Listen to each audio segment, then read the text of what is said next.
নমস্কার বন্ধুরা, এখন বাজে ৫টা। আমি উঠলাম ঘুম থেকে। এখন এক্সারসাইজ করব। এক্সারসাইজ আমার মতে প্রত্যেক বয়সের মানুষের সারাদিনে একবার ১০ থেকে ১৫ মিনিট হলেও করা উচিত। এর থেকে কত রকম যে সাহায্য আমরা পাই সেটা মানে লিখিতভাবে আর কি বলে বোঝানো যাবে না। আর আমি হচ্ছি WBKP র অ্যাসপিরেন্ট। খুব সকালবেলা আমি আগে মাঠে যেতাম, কিন্তু ব্যাপারটা হচ্ছে খুব তাড়াতাড়ি মাঠে গেলে না আমার একটু ঠান্ডার প্রবলেম আছে, যার জন্য অ্যালার্জি প্রচুর পরিমাণে বেড়ে যায়। এর জন্য সারাদিনটা কাশি সর্দির মধ্যে দিয়ে যায়। ওই জন্য এখন কী করছি যে কি বাড়িতে এক্সারসাইজ করে নিচ্ছি সকালবেলা। আর বিকালবেলার দিকটা রোদটা পড়ে গেলে তখন আমি মাঠে যাচ্ছি। আমার মতন করে এক্সারসাইজ করছি, দৌড়াচ্ছি, এটাই। বন্ধুরা, সত্যি বলতে কি আমি আগে জানতাম না যে কিভাবে রান প্র্যাকটিস করতে হয়, কিভাবে দৌড়াতে হয়, কিভাবে করতে হয়, কি খেতে হয় নাকি এসব কোনো কিছু আমি আর কি জানতাম না। আমি আসলে এই লাইনের ছেলেই ছিলাম না। আমি প্রাইভেট কাজ করা ছেলে। বাট গত ২-৩ বছর ধরে লাইফের এমন কিছু ঘটনা ঘটে গেছে, বা ২-৩ বছর বলব না, আরও ৭-৮ বছর ধরে এমন কিছু জিনিস আর কি ঘটে গেছে যে প্রাইভেট কাজ আমি করব নাই ঠিক করেছি।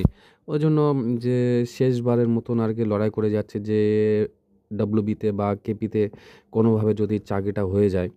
কারণ আমার একটা ফ্যামিলি আছে।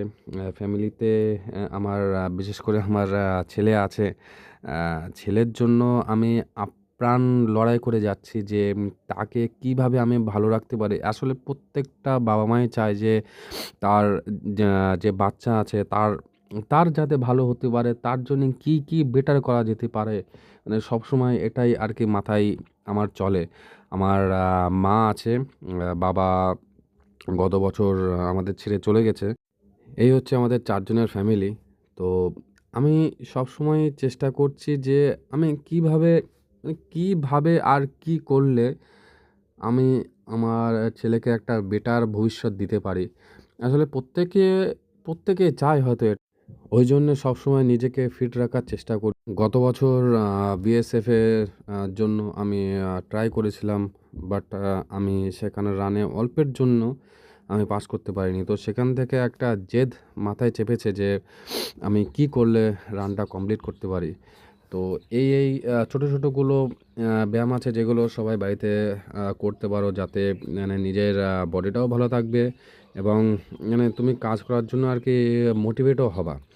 তো এই টোটাল ব্যায়াম করার পরে আমাকে আবার পড়াতে হবে প্রতিদিন। ধরুন ৩ থেকে ৪ বার পড়ানো থাকে। তো সকালবেলায় আমার ২ টো ব্যাচ থাকে পড়ানোর জন্য।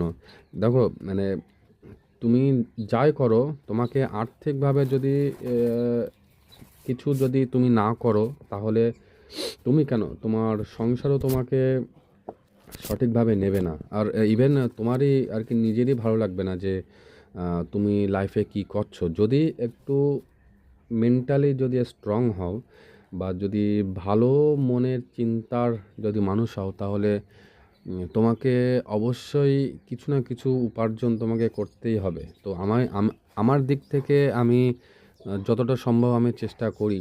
আমি ইভেন ক্যাটারিংও করি। তো আমি কোনো কাজকেই ছোটোভাবে নেই না।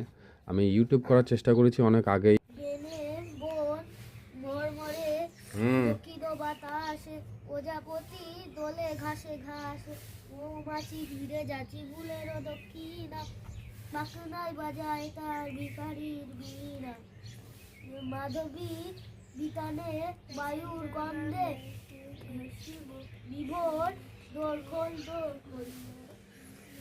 সো বন্ধুরা, প্রথম ব্যাচ পড়ানোর পরে আমি দ্বিতীয় ব্যাচ পড়াতে এসেছি। তো এটার পরে আমি বাড়িতে যাব। বাড়িতে গিয়ে আবার অনেকগুলো কাজ আছে, সেটা আমি বাড়িতে গিয়েই বলছি তোমাদের। ওখান থেকে বাড়ি আসলাম, বাড়ি এসে ভাত খেলাম। ভাত খেয়ে এবার স্নান করব। দেখো গামছা নিয়েছি, স্নান করে আবার মাকে দিতে যাব সেন্টারে। মা সিডিএসের কাজ করে, সেখানে দিতে যেতে হয়। তো সেখান থেকে এসে বই নিয়ে বসবো। এখন 11টা বাজে, আমার উচিত হচ্ছে বই নিয়ে বসা, কিন্তু আমি বই নিয়ে না বসে দোলনায় আমি এখানে দোল খাচ্ছি। আসলে ব্যাপারটা হয়েছে, ছেলেকে ঘুম পাড়াতে এমন একটা অবস্থা হয়েছে, আমার নিজেরই ঘুম পেয়ে গেছে। আসলে আজকে অনেক সকাল সকাল উঠেছিলাম। ওঠার ফলে কেন জানি না আজকে এতটা পরিমাণে ঘুম পাচ্ছে যে বই নিয়ে বসতে ইচ্ছা করছে না। এই যে এত নর্মালি খুব মোটিভেট থাকি, করবো তো করবো এরকম একটা চিন্তাভাবনা নিয়ে চলি, কিন্তু আজকে ঘুমের চোটে আর হচ্ছে না। আসলে ডব্লিউবি আর কেপির অবস্থাটাও এমন হয়েছে যে সে পড়াশোনা করতে করতে করতে করতে মানে এতটা পরিমাণে খাটনি হয়ে যাচ্ছে বা খাটনি করছি, সবসময় মোটিভেট থাকাটাও একটা খুব চাপের ব্যাপার হয়ে যাচ্ছে।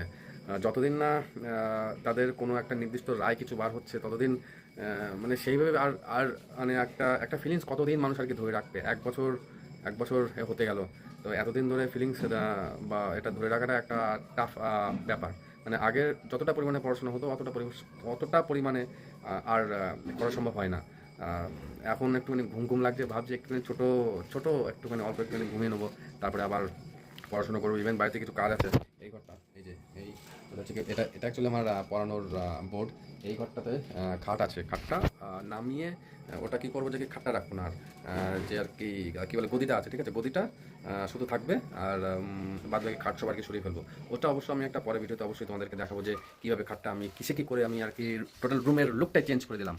তো আপাতত একটু দেখে ঘুম হয় কেনা, না হলে আমি বই নিয়ে বসবো, পরে আবার কিছু আপডেট দেবো। ততক্ষণ টাটা। আজকে সারাদিন প্রচণ্ড পরিমাণে কষ্ট হয়ে গেছে বন্ধুরা। এই হচ্ছে আমি আমার ঘর, আমার খাটটা সরিয়ে আমি বিছানাটা পেতে নিয়েছি। এগুলো হচ্ছে আমার কাঠের সরঞ্জাম। ওটা একটুখানি জিম টিমগুলো করি টুকটাক। এই যে সব খাটগুলো সরিয়েছি বন্ধু, এবার আমি পড়াতে যাব। এই হচ্ছে আমার পড়াতে যাওয়ার রাস্তা, তোমরা দেখতে পাচ্ছ। আমি এখন রাত্রেবেলা বলে আমি স্কুটি নিয়ে যাচ্ছি। দেখো পড়াতে তো যেতেই হবে।